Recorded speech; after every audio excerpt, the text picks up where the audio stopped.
Pernah kepikiran nggak sih kita ini sering banget yang nganggap diri kita tuh kayak mahakarya evolusi, tujuan akhir dari miliaran tahun sejarah kehidupan. Tapi gimana kalau ternyata kita salah besar?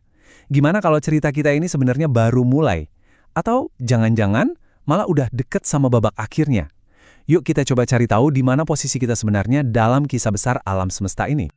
Nah, ini nih asumsi dasarnya. Kita bangun peradaban, kita bikin teknologi canggih, bahkan kita udah mulai melirik bintang-bintang. Rasanya tuh kita emang jadi puncak dari segaranya kan? Tapi, pertanyaannya, apa benar pandangan ini sesuai sama kenyataan? Data ilmiah loh, justru nunjukin gambaran yang jauh lebih rumit dan, jujur aja, agak bikin cemas. Dan pertanyaan ini, wah, ini ngubah segalanya. Ini bikin kita ngelihat momen sekarang tuh bukan sebagai garis finish yang gemilang, tapi justru kayak persimpangan jalan. Titik kritis banget. Satu jalan bisa bawa kita ke masa depan yang nggak kebayang, jalan lainnya bisa bawa kita ke jurang kepunahan. Coba dilihat angka ini. Ini fakta yang, ya brutal. Lebih dari 99,9% dari semua spesies yang pernah hidup di bumi itu punah. Jadi kepunahan itu bukan kejadian langka, bukan anomali, itu justru aturan mainnya dalam sejarah kehidupan di planet ini. Fakta ini aja udah cukup buat kita mikir ulang soal posisi spesial yang kita kira kita punya.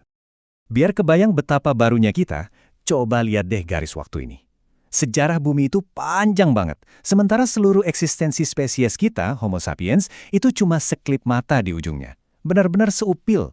Kita bahkan bukan satu-satunya manusia cerdas loh. Saudara-saudara dekat kita kayak Neanderthal dan Denisovan itu udah punah duluan. Ini jadi pengingat keras kalau bertahan hidup itu bukan jaminan sama sekali. Oke, jadi kalau kita ini spesies yang relatif baru, terus posisi kita di siklus hidup kita tuh di mana dong? Apa kita masih bayi, remaja, atau jangan-jangan udah masuk usia senja?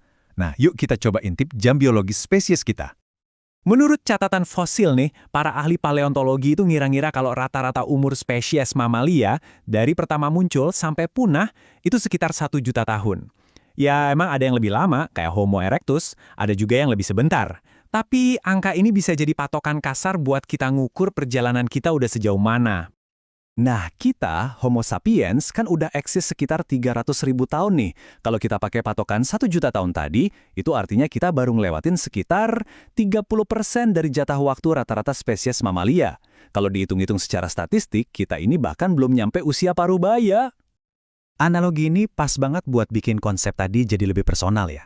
Spesies kita ini ibaratnya lagi di usia 30-an. Usia di mana kita udah cukup dewasa buat bikin masalah-masalah besar, tapi mungkin belum cukup bijak buat nyelesainnya. Kita lagi ada di titik kritis, semacam masa remaja teknologi. Dan namanya juga masa remaja ya, ini tuh periode perubahan yang cepat banget. Evolusi itu nggak berhenti loh. Justru sebaliknya, gaya hidup modern kita sekarang ini lagi memicu perubahan-perubahan evolusioner yang aneh di tubuh kita sendiri. Secara harfiah, kita ini lagi menyusut. Contoh paling gampang, lihat aja rahang kita. Dulu nenek moyang kita itu makannya keras-keras, jadi butuh rahang yang kuat.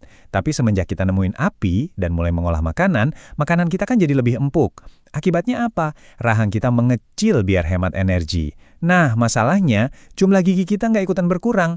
Makanya gigi bungsu sering banget nggak kebagian tempat dan akhirnya jadi masalah. Ini contoh nyata mikroevolusi yang lagi jalan. Hal yang sama kejadian juga sama tulang kita. Gaya hidup kita yang makin banyak duduk, makin mager, itu artinya tulang kita nggak lagi nanggung beban fisik seberat dulu. Ya, tubuh kita pinter, dia adaptasi dengan ngurangin kepadatan tulang buat hemat energi. Proses ini namanya grasilisasi. Sisi buruknya? Jelas, kita jadi jauh lebih gampang cedera dan rentan kena osteoporosis. Tapi, mungkin perubahan yang paling bikin kaget tuh ada di sini, otak kita. Ternyata otak kita itu menyusut. Serius, Anda nggak salah dengar. Ukurannya berkurang rata-rata 10-15% dalam 30.000 tahun terakhir. Tapi ini bukan berarti kita jadi makin bodoh ya. Kemungkinannya otak kita jadi lebih efisien dan kita juga makin bergantung sama apa yang disebut otak kolektif, yaitu pengetahuan yang kita simpen di luar diri kita, kayak di buku atau internet. Semua perubahan fisik ini akhirnya membawa kita ke sebuah konflik utama di zaman modern, yaitu perbedaan kecepatan yang luar biasa antara evolusi biologis kita yang lambat dan evolusi teknologi kita yang ngebut banget. Coba bayangin deh, ada perlombaan antara kura-kura sama roket. Nah, itulah perbandingan kecepatan evolusi biologis kita sama evolusi teknologi. Biologi kita butuh ribuan tahun buat berubah, sementara teknologi bisa melesat cuma dalam hitungan dekade. Jadinya ya gitu, kita punya hardware dari zaman batu yang dipaksa ngejalanin software dari era digital. Terus, akibatnya apa? Wah, banyak. Pertama, kita jadi kekuatan alam yang dahsyat, sampai-sampai memicu kepunahan massal ke-6 di planet ini.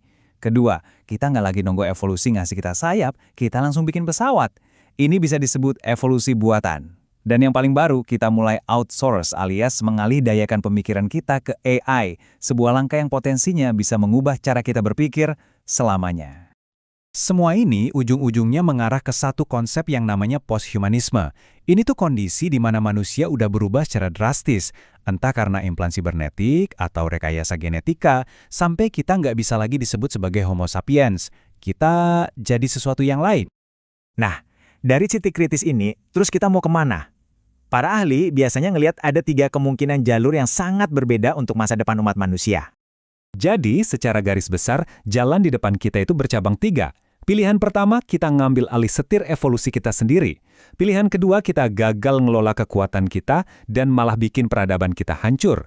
Atau pilihan ketiga, kita ngambil langkah besar buat pindah dari planet ini dan memulai babak baru evolusi di antara bintang-bintang. Oke, kita bedah satu-satu. Skenario pertama, evolusi terarah. Ini artinya kita jadi arsitek buat biologi kita sendiri, yang mungkin akan mengubah kita jadi spesies post-human. Sebaliknya, skenario keruntuhan, ini mimpi buruknya, di mana polikrisis dari perubahan iklim, pandemi, atau perang nuklir bisa menghancurkan semuanya. Terakhir, skenario ketiga, kolonisasi planet. Ini visi yang ambisius banget. Kita nyebar ke Mars dan planet lain yang lama-kelamaan bisa bikin kita terpecah jadi spesies-spesies manusia yang berbeda. Seorang filsuf, Nick Bostrom, nyebut ancaman di skenario keruntuhan tadi sebagai risiko eksistensial. Ini bukan sekedar bencana biasa ya, ini ancaman yang bisa melenyapkan seluruh masa depan kita secara permanen.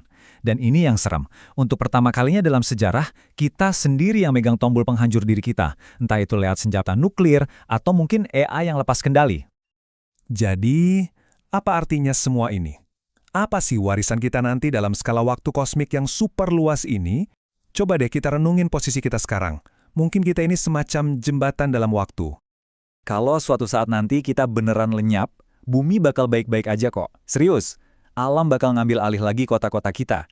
Jejak kita yang tersisa paling cuma lapisan tipis di bebatuan, yang mungkin sama ahli geologi di masa depan bakal disebut teknofosil, sisa-sisa plastik, logam sama isotop nuklir kita.